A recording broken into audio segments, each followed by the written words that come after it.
Les plongeurs savent que plus qu'ils descendent, plus la lumière est absorbée par l'eau au-dessous de eux. Au cours d'une plongée, le posomètre de Petra indique que la quantité de lumière décroît de 10% tous les 10 mètres de profondeur.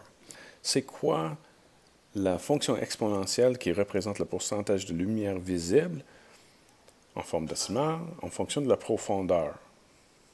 Okay? Et ici, la profondeur, on va le mesurer en intervalle de 10 mètres. Alors, ce qui arrive, c'est une forme de décroissance. Donc, ce qu'on veut, c'est une base fractionnaire. Alors, on peut dire que f de x est égal à une fraction a, et cette fraction ici, c'est quoi la différence entre le premier intervalle et le prochain?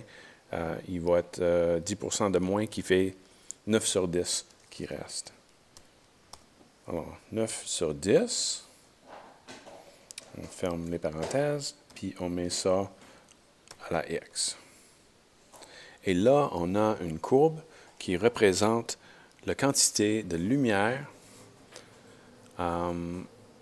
qui est présente par tous les 10 mètres de profondeur comparativement à la surface. Dans le contexte comme celle-ci, ça ne fait pas de sens de dire qu'il y a plus de lumière à 10 mètres au-dessus de l'eau.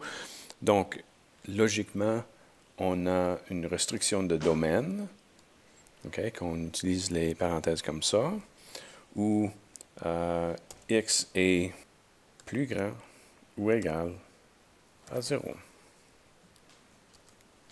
Et là, on a une courbe qui fait du sens logique dans le contexte de la question. En termes d'image, maintenant, on commence à 100% ici, qui est représenté par 1, et on descend, mais on ne touche jamais 0. Donc, l'image de cette fonction-là, c'est entre x 0 est plus petit que y, qui est plus petit ou égal à 1. On peut exprimer ça directement ici avec une inégalité.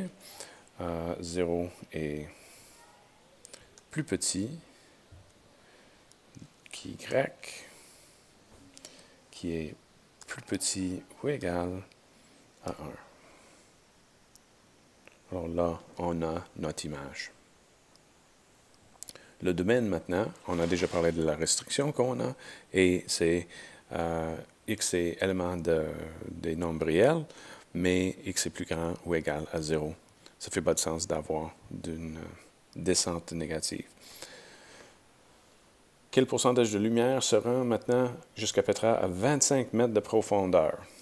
Bon, comment est-ce qu'on arrive à 25 mètres? N'oublie pas que nos intervalles ici, à chacun chacun ici, sur l'axe des x, représente 10 mètres.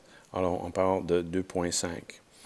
Ce qui est le fun avec Desmos, je peux faire, par exemple, f de 2,5. Et là, je vois que c'est 76,8%. L'autre façon de faire, par exemple, ce serait de mettre une verticale, donc une droite, x est égal à 2,5. Puis là, je clique là-dessus sur le point d'intersection et je vois que ma réponse ici, c'est 0,768, qui est la même chose qu'on voit ici. Ça, c'est la question 9.